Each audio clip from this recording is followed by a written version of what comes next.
So, hello, ladies and gentlemen. Just going to send a little hello. So, hopefully, you see a smiley face because that's what we want. My name is Kane Leatham. I wear a lot of hats.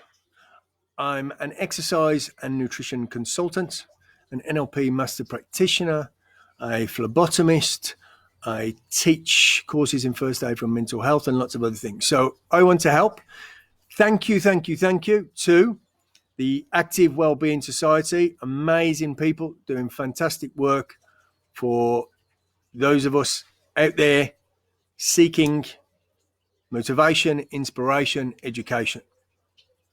So waiting for some people to come on. If anybody could please let me know that they can see me okay and they can hear me okay, that would be fantastic. So I've got my Park Lives Active Wellbeing t-shirt on, and the subject for tonight's little chat to you is around what could be an issue, something that all of us understand, undoubtedly have probably felt, created,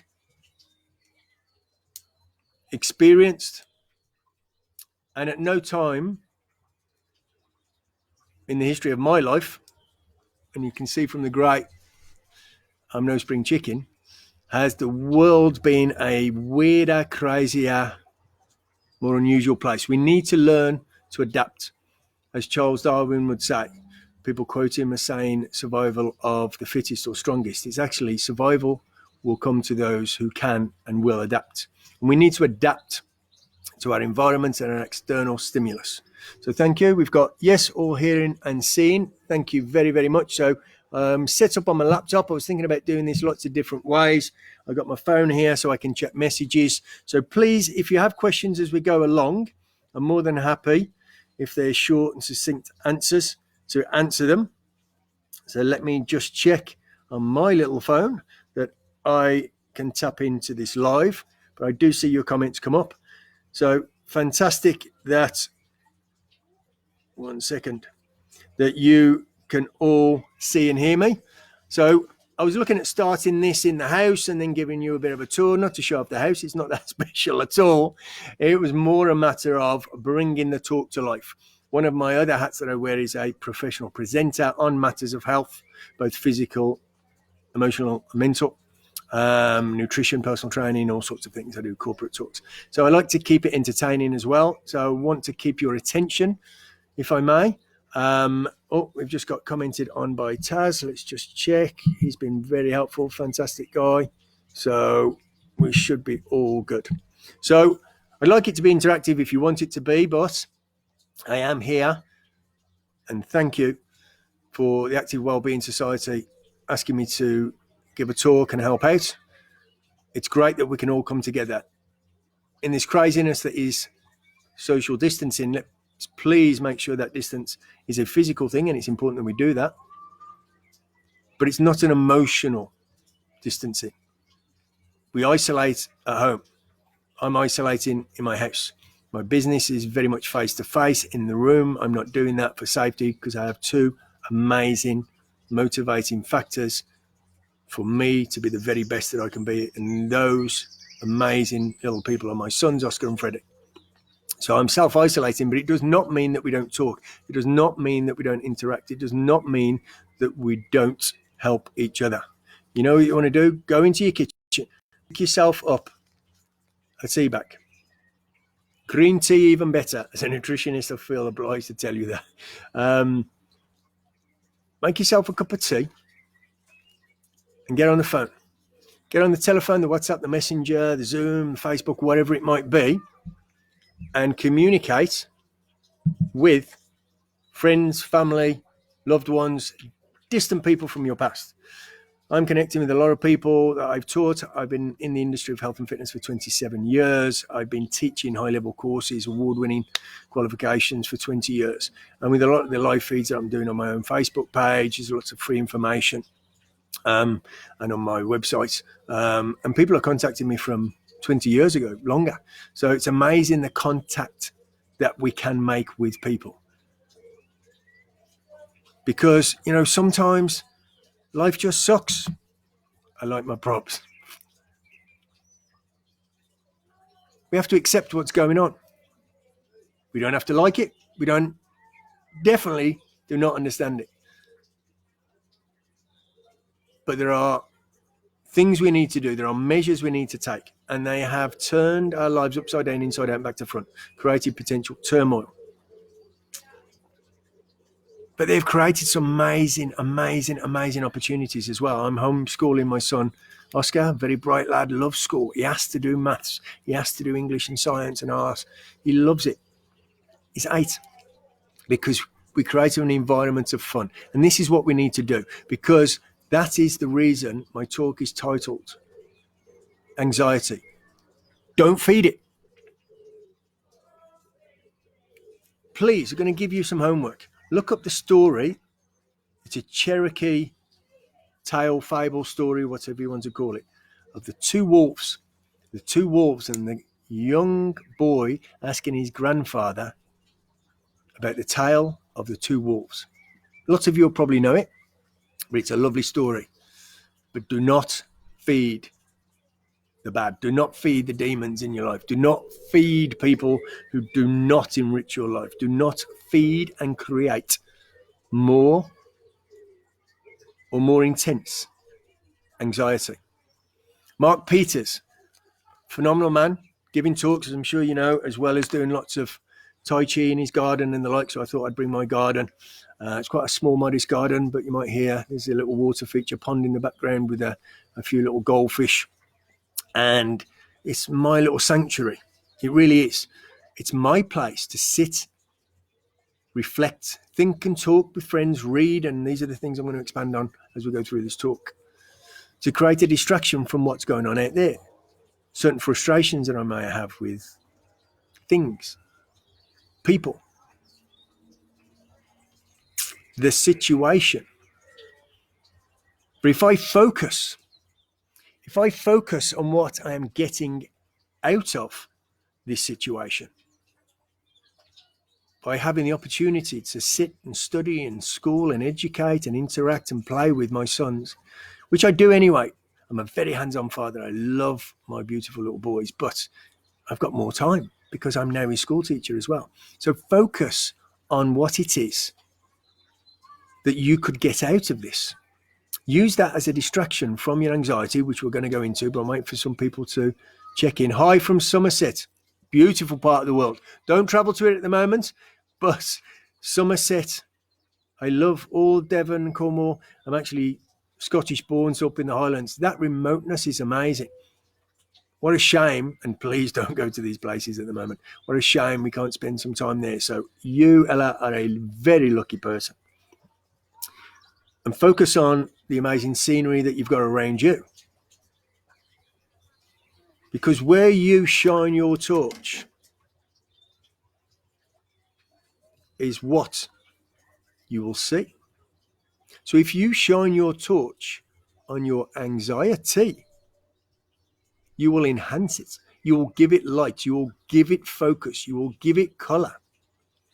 And I know Mark Peters has done some fantastic talks on this and how we, in ourselves, internalize and create anxiety. Now, I teach first aid for mental health. It's a very real thing. 1 in 4 of us will have some form of mental health issue. That is not mental illness necessarily, an issue with optimal mental health. When we talk of mental health, please think of it as a positive, neutral, average, or sometimes sadly negative thing. When we talk of physical health, I'm a trainer. I train Olympic athletes, world record holders, all sorts. Hear that smile? Focus on that. Smile, laugh.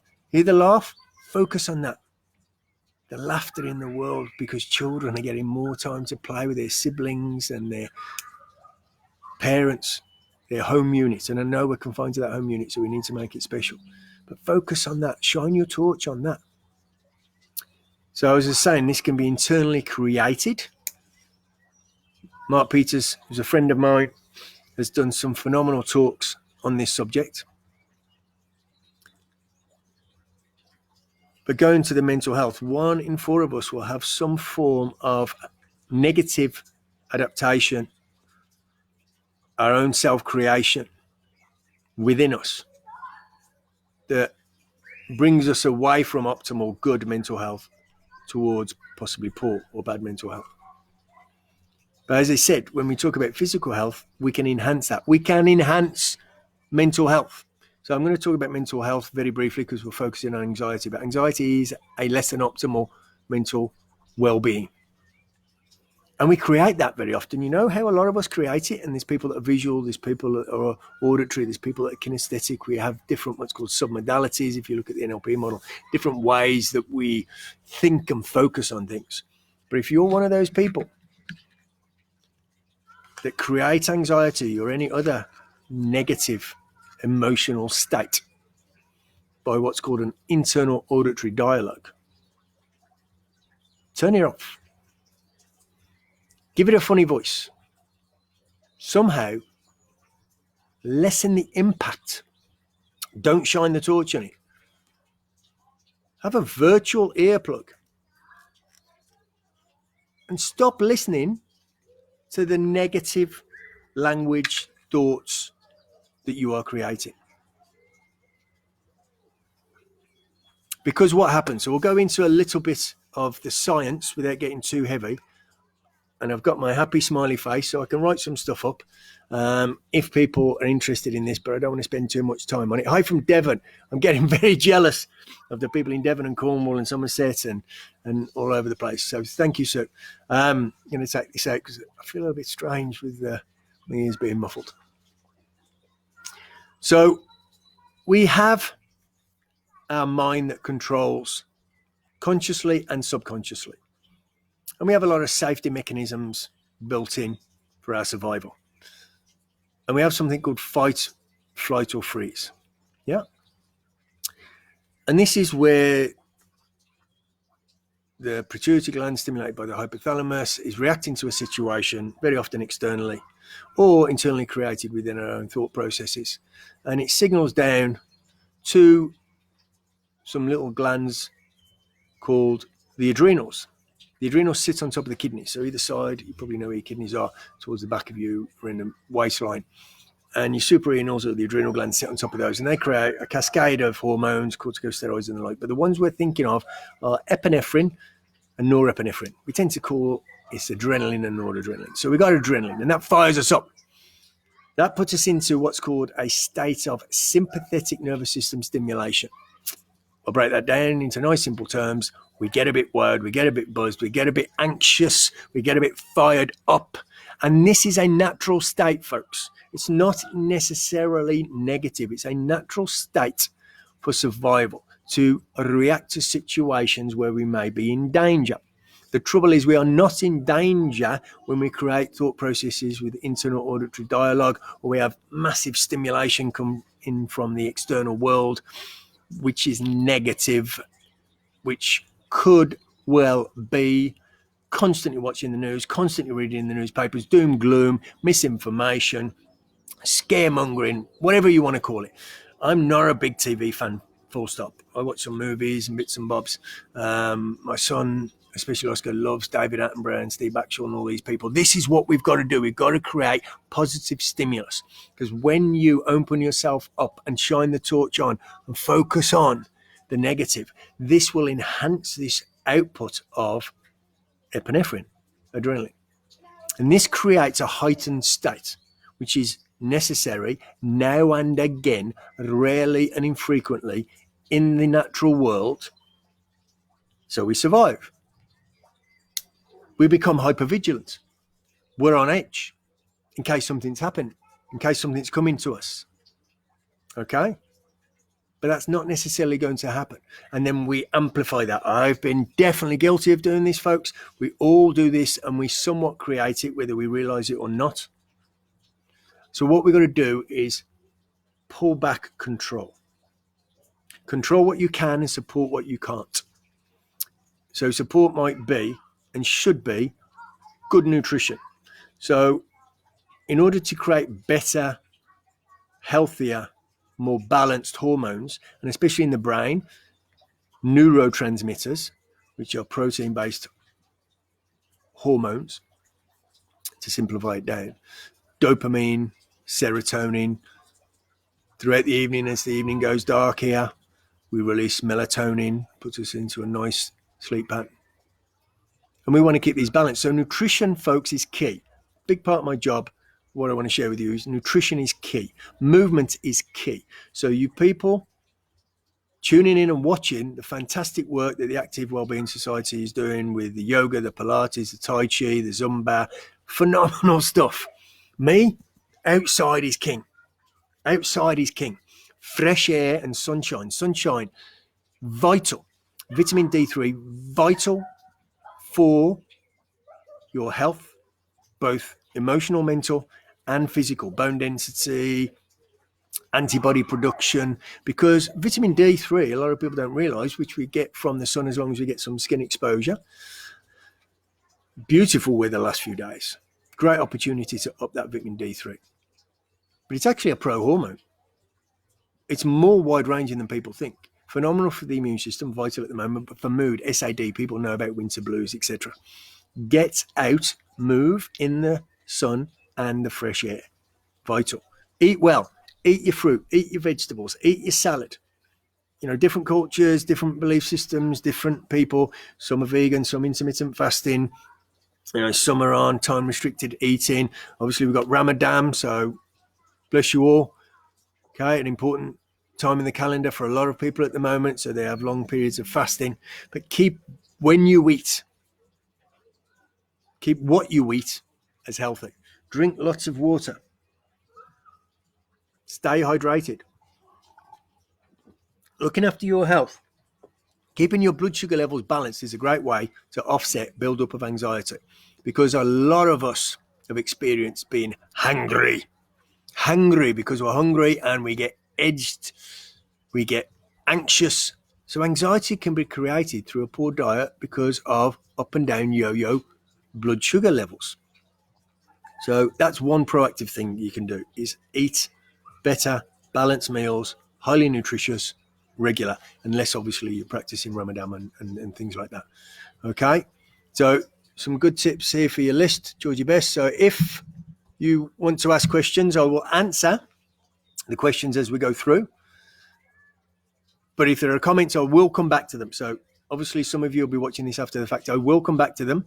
And when we've closed down and the live feed has been broadcast, I will come back as myself, Kane Leatham, and answer some of those questions. Okay, because it ties in with the Active Wellbeing Society. So at the moment, my answers would come up on their behalf, but we have permission to come back and help. So I will be able to do that. When things get very specific, obviously there are, you know, kind of boundaries as a professional that I don't want to cross, so I'd need more information. So if things get heavy, there might come a point where, you know, it's not appropriate for me to give a generic answer, but I will answer, so please ask questions. So get your sleep. We talked about melatonin. Get your sleep. Eat well. Reduce the volume, the intensity of that internal auditory dialogue. Get your fresh air. Get your vitamin D3 production up. But let's go to sleep, because a lack of sleep does a lot of things. Throws out our circadian rhythms, our pattern of sleeping and waking and sleep cycles. And you've got REM sleep and deep sleep and light sleep. It's amazingly complex, scientific, but phenomenal if you understand it, how it influences our thought process. Because when you're missing on sleep, or you offset your sleep pattern, possibly because you are worried and anxious, you set up a perpetual worsening of the situation, because you increase another adrenal hormone called cortisol. Cortisol kind of goes hand in hand with epinephrine, and it's essential. We need cortisol. It's very often given a bad kind of rap, and it's not fair, because we need it to mobilize fat and energize us, etc., etc. But when this gets elevated long term, what we call chronically, it's very negative, very negative. So we do not want elevated, amplified levels of cortisol, because they link with lots of negative issues, including lowering the immune system, which we definitely don't want at the moment, and a heightened state of agitation and anxiety. So you are creating somewhat the environment for increased anxiety due to increased negative stress hormones, cortisol, if you don't get your sleep. So we are obviously somewhat in control of our sleep. Let's face it, most of us have more time now, but we're sitting up, maybe watching the telly, snacking too much, etc. So we've got the bad food, we haven't got the sleep. So we need to energize our body with nutrition, rest and recuperation. Another prop, energize, because we don't advertise any particular brands. Energize yourself. Eat, sleep, drink, think well. You have that control. You have that influence. You really, really do. So we talked about epinephrine, stimulates us, sometimes too often, sometimes too much. We have cortisol, that's going to create the heightened state of anxiety. Then we have, and I don't want to get too technical with this, but I wanted to give an understanding, then we'll get into some coping mechanisms. This is what I teach, I lecture on this, so I can get a bit deeper. I want to keep it, it's important we understand what's happening. I think if we just do the coping mechanisms and we don't necessarily recognize the triggers, we don't have a connection with ourselves to understand why we are doing this, how we are doing this, what is happening. So we all differ in genetics, and there's something called SNPs. I'm not going to get too technical, but it's what makes us makes us unique. Why have I got certain color eyes? Why do I respond to certain exercise and not others? Why are certain foods better for me than others, etc., etc., etc. And this is a variation from these SNPs. They're called single nucleotide polymorphisms. That's why they call them SNPs. And these can be tested. It's just a mouth swab. But there's one called COMT. So I'll write this one down for you, because this is one that a lot of people might not have heard of, where they've heard of adrenaline. So I'm just going to put this COMT. And this is an enzyme that breaks down that epinephrine and norepinephrine, the adrenaline. So some of us can have a slow or lazy COMT, this thing here. Okay? So I want to explain why there might be two people in your household, and please don't argue. These are special times, come together. But it's going to happen. We're going to have maybe crosswords. In the real world, it happens, you know? And then all is okay. Except one person has walked away and he's fine, he's calmed down, he's cool, everything's resolved. And the other one is still het up, still has anxiety, still fired up, still in a state of sympathetic nervous system stimulation. Wired, not happy, angry, and anxious. One of the reasons is this COMT is the enzyme that breaks down that adrenaline that got you fired up. And the other person's COMT is healthy, is active, goes in and, to simplify it, breaks down, eats, gets rid of the adrenaline. The other person stays fired up. So it might be that this is just how you are made. If this is how you are made, understanding, accepting, realizing you're in control of it if you do some of the coping mechanisms that I'm going to talk about, and others. So I know Mark has talked about, you've got EMDR, rapid eye movement, diversional techniques, but a very simple one. Think of 3 things you can see. Focus on 3 things you can see. Then think of 3 things you can feel. The texture of the clothing on you. How hard or soft the chair underneath and behind you feels, etc., etc. Then think about things you can hear. So I can focus, if I choose to, on the little water feature in the little pond with the goldfish. In the distance, there's a few voices. There were some children you might have heard laughing earlier. I would choose to focus on those because I want to keep a positive mental state and positive emotions. I can hear it sounds like a motorbike in the distance. And when you start doing these diversion techniques, your brain can only handle so many bits. 7 bits of information, plus or minus 1 or 2 if you want the science. But basically, when you're taking so many things, and then we somewhat get overwhelmed. So if you stay in control of your thought processes, it will lessen feeding the beast that is anxiety. Hopefully that makes sense. So what I want to share with you and give you is a few diversional techniques that work for me and possibly others. Maybe you, maybe not. So, Mark, how you doing? Top fan. I'm guessing that's of the Active Wellbeing Society, but I'm going to pretend it's of me. But Mark Peters, great man, and he does a lot of stuff for these guys. So That's why I wanted to give him credit with what he's doing, and I know that he shared this technique with you before. We actually trained together as master practitioners a while ago. I won't give the date, just in case we still want to pretend we're in our 20s, which we're not. So you create the environment. If you're not eating well, you're not drinking enough water, you haven't got good sleep patterns and sleep hygiene. So it's not just about the amount of sleep you get, the 6, 7, 8 hours, whatever. I spoke to a gentleman this week, did a Skype consult, and he says, I'm absolutely fine if I get 4 or 5 hours sleep a night. That's the way he's lived, and that's him, because we've all got these different SNPs, genetic variations that make us unique. And if he's cool on 4 or 5 hours, 4 or 5 hours would throw me into turmoil, would not work. But it's also about the quality of the sleep, and you can gauge these with these little gadgets and sleep sensors and rings and all sorts.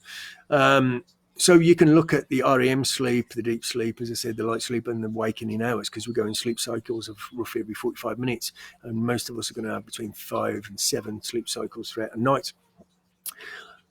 The science shows us that it's sleep hygiene and quality of sleep. So not using gadgets just before you go to bed. That could be a laptop, that could be a phone, that could be a tablet. The TV is not so bad, though still not great, because what you're looking at is the intensity of light focused in through the retina, etc. And what you're doing is offsetting that natural melatonin output. So I'm sat here in the garden, and the light is dimming. So as a professional presenter, I've got myself a little light here, so I don't go too much in the dark. So if I go towards it and away from it, is going to get a bit of dim, but I've put a bit of light on the matter, a little bit of focus on me. As I said, shine the torch on what you want to see. But as the light dims, the neurotransmitters in my brain will change balance, and melatonin will start increasing. And when melatonin starts increasing, it's basically getting ready for bye-byes, for bedtime, for sleep. And if you then throw a lot of light into your eyes, from a laptop, from a tablet, from a phone, your brain gets fooled, your brain gets tricked, your brain gets confused. And all the other stimulating neurotransmitters and hormones are going to start firing up, thinking it's wakey time. But it's not. So you will not get the quality of sleep. So relaxation techniques, breathing techniques, alternate nostril breathing, whatever it is that works for you.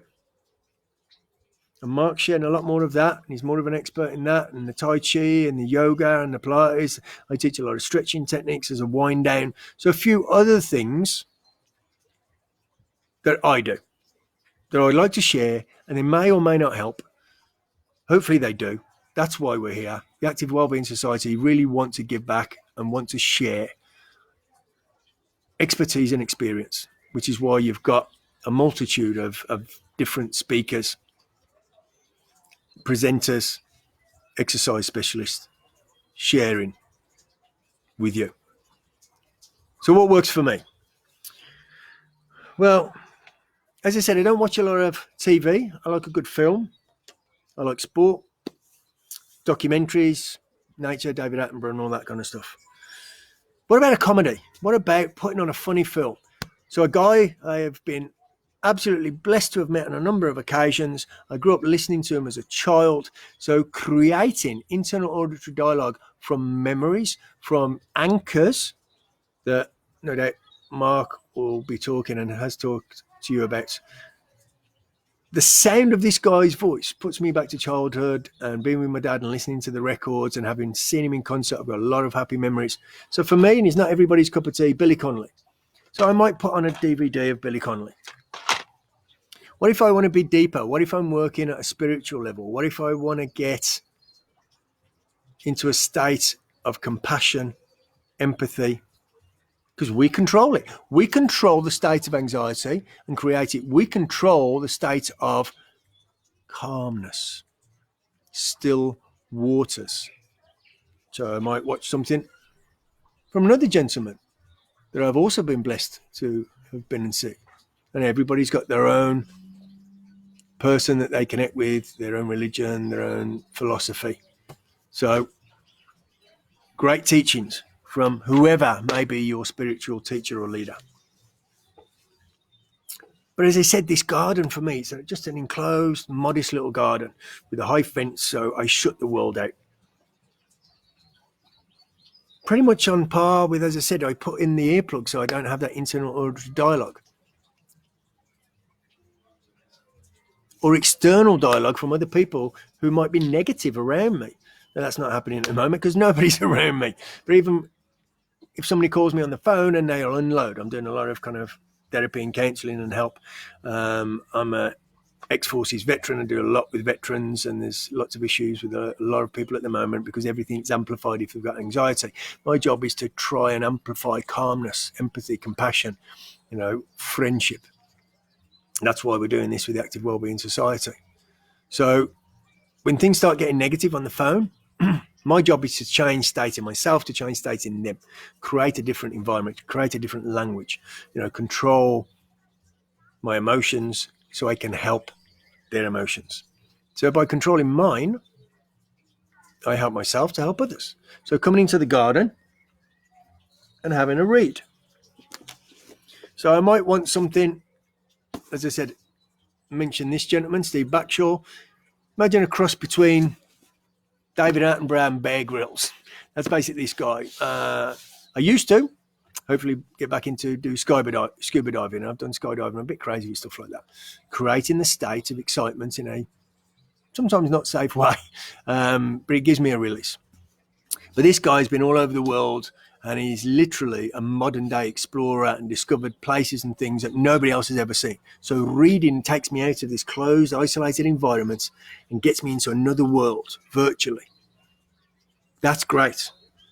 But again, I might want to connect a little bit more with my own emotions and control those. So I practice something called Transcendental Meditation, TM, and this is a book about how it works scientifically. I might pop on some headphones and listen to some uplifting music or an educational or funny podcast. These are things we can all do. These are things that will change our state and create a happier, healthier place.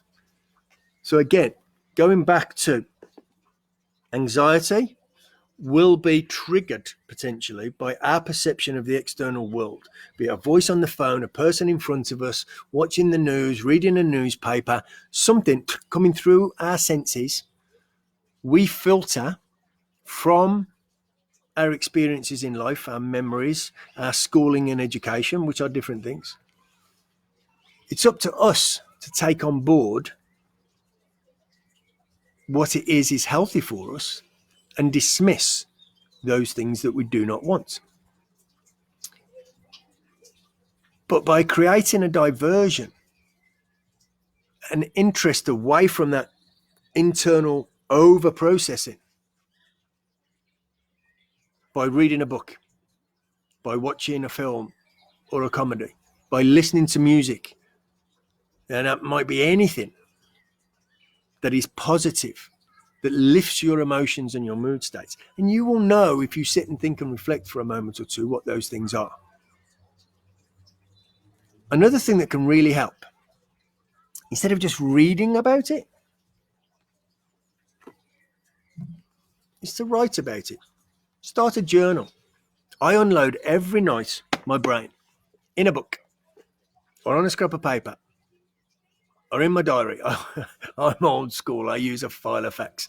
I'm not into the putting all my accounts and all my appointments and everything into my phone. I like to keep an old-fashioned file of facts. But this is a journal, and I'll jot down thoughts,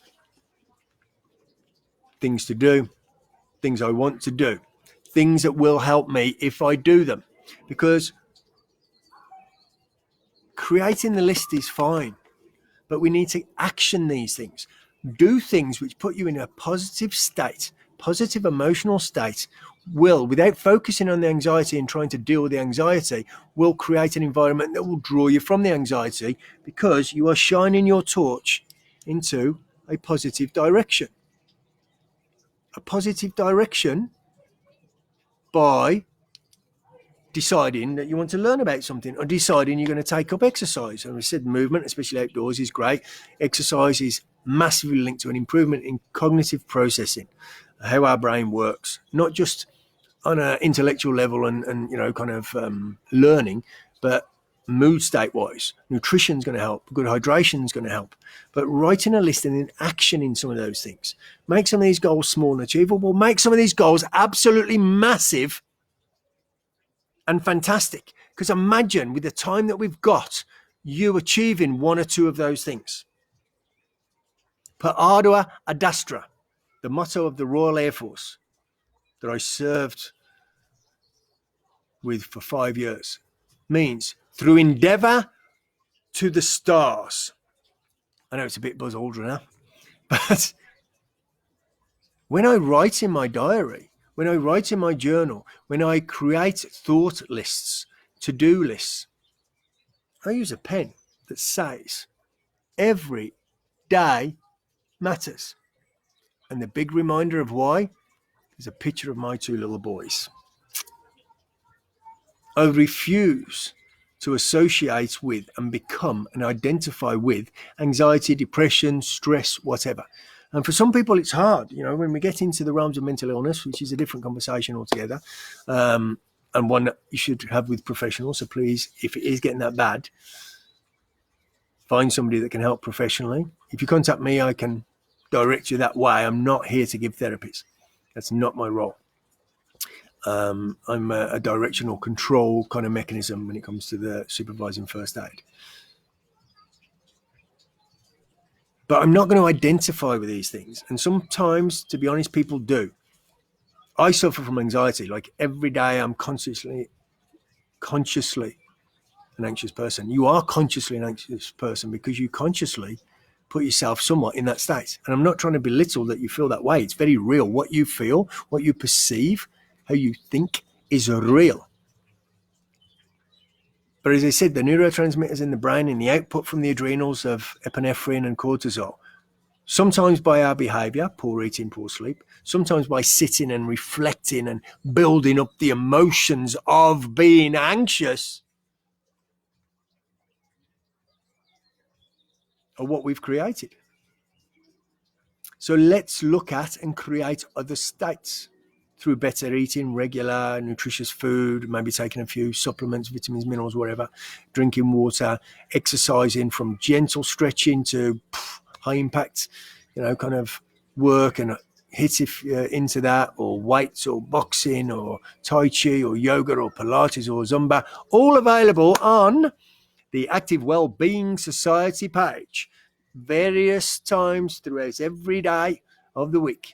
There's loads to tune into, and that will keep your brain busy. That will keep your brain diverted from internally overanalyzing possible negative stimulus from your outside world that you then process and give energy to and feed the anxiety. Hence the title of this little chat from the garden. Don't feed it. Please look up the story of the two wolves. As I said, a Cherokee tale fable story. Lovely little story. 2 minutes to read it.